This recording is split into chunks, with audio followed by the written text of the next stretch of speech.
No one wants Dardoch. That's not my fault. Well, Lena, this is what I have to say to that. When you're chasing greatness, just remember, it's not about what you say. It's about what you do.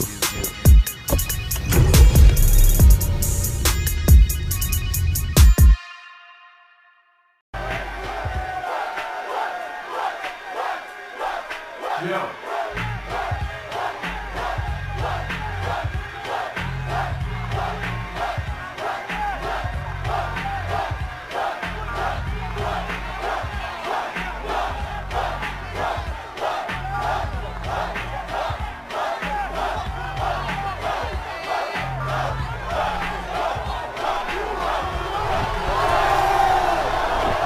What's up, guys? It's the Nightwing Way of Life Esports coming at you guys with another League of Legends video here today. Dignitas just dropped a bombshell by revealing that Dardoch is going to be their jungler for the 2020 LCS Summer Split. And obviously in the 2020 LCS Spring Split, Dardoch was on TSM. They got to 4th place. And then after that, you have all the TSM drama. And right now, with them revealing Dardoch as their jungler, it pretty much reveals who their top laner is, because they dropped Huni from that big contract that they said was not guaranteed, as the CEO cleared that up, and that's obviously a good thing. Now, this is an upgrade over Grigg and Cadian, but the issue is that you still have Froggen, Aframu, and Johnson, which is and should be a decent core, right? But unless they get a solid top laner and a team that is ready to play together on a cohesive level,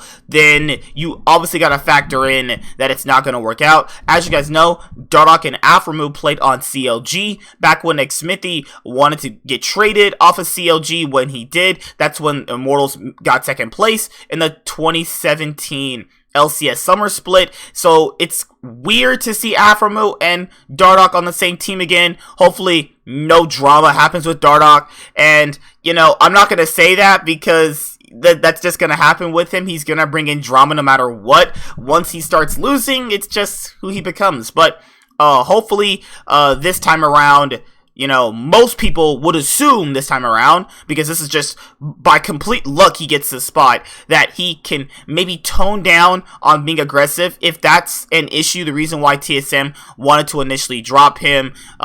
So let's see how all this works out. If they do have Lorlo, Dardoch, Froggen, Johnson, and Aframu as the roster, you're looking at that as potentially a playoff team. Remember, Dignitas was 1 game away from making playoffs. I mean, let's be honest here. If they didn't lose that game to Golden Guardians, they'd be in the playoffs. But then, obviously, they still would have lost, like, the first round. But at least they would have got in. So, looking at that per se, I can think that this is a good move for them.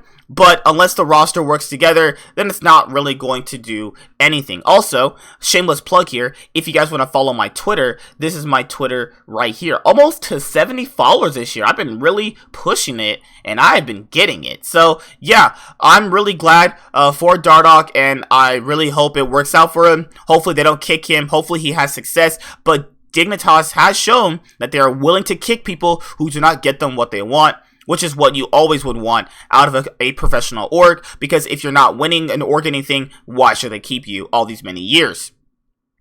Certain teams have kept players for a very long time. Riot cancels LEC Summer Finals in Sweden, will move regular season production back to Berlin studio. The company is still assessing all its options. Riot Games has made the difficult decision today to cancel its plans to hold the 2020 LEC Summer Finals in Sweden at the same time. However, the production of the 2020 LEC Summer Split regular season is being moved back to the Berlin studio starting in week 1. So we are getting a little bit of development here in this type of situation. A lot of places around the world have been opening. I know personally for me, my gym just reopened, and oh my god, I loved working out. Oh my god, if you guys could see my face about how much I enjoyed working out after not having working out for like the past like 2 months, it was insanely refreshing. At the studio, the show will be hosted by a skeleton production crew to adhere to local relegations and safety precautions. All of the League of Legends teams will continue to play their matches remotely, though, for the safety of the players and staff. With enough time, Riot said it will start to slowly increase the amount of staff and crew working in the studio as the summer split progresses. The ultimate goal is to have teams return and press activities resume. That's good. That means we're getting a bit of sense of normal coming back. And I would love for the teams to play back on stage, man. Online Spring Split was cool and all. I liked it for what it is, but it's something that when they play on stage, you just get this different feeling, you know? I don't know how to explain it. Riot still doesn't have a timeline for when live audiences will return to the LEC, however. The COVID-19 pandemic has forced multiple esports organizers to cancel or drastically adjust plans for their events for the foreseeable future. Last split, almost all playoff live matches were canceled in the competitive league circuit, and every region moved to an online format halfway through its season.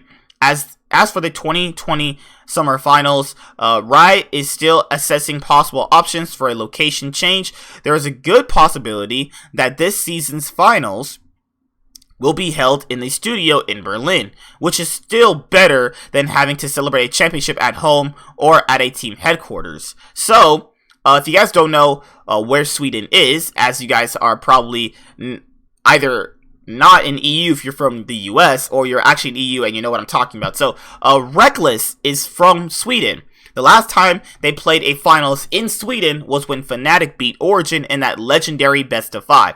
So, basically we know that it's going to be G2 versus Fnatic in the finals. Let's not kid ourselves here, right? But it is better to obviously win a trophy in a studio, and even if there's no audience, even the Cloud9 guys last split were like, you know, we liked winning a trophy, but it would have been better to have an audience around you. And yeah, you know, it's just how it has to happen right now. I'm fully predicting by next year, we're over this, we're going to move on with our lives, things are going to start bouncing back. I know it's not going to be as easy as I said, but like I said before, it's more easy to believe in positive and better for your mental health rather than believing in the negative. So that's just how I see things. But this gives me hope that movie theaters will start to reopen soon.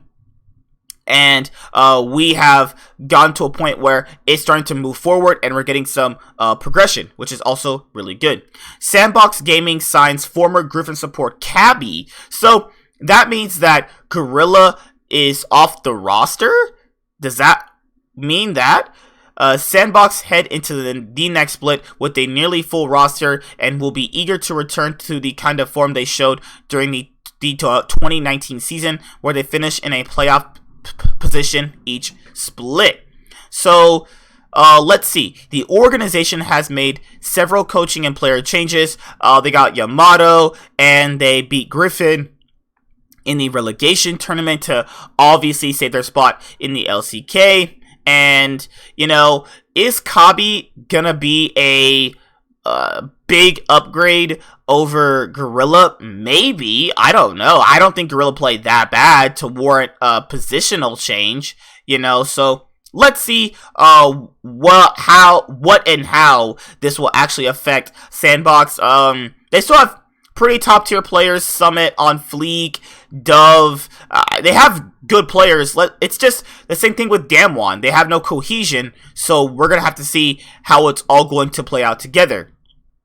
And that is pretty much it. So Dardoch joining Dignitas, and Riot canceling LEC 2020 Summer Split Finals in Sweden and moves the regular season production back to the Berlin studio, and Kabbie, the former Griffin support, joining Sandbox Gaming. So I'll see you guys later. Like, comment, subscribe, most of all enjoy. I'm the Nightwing, and Way of Life Esports signing out. Hi there guys, be sure to like and subscribe to the channel for more stuff. Yeah, thank you.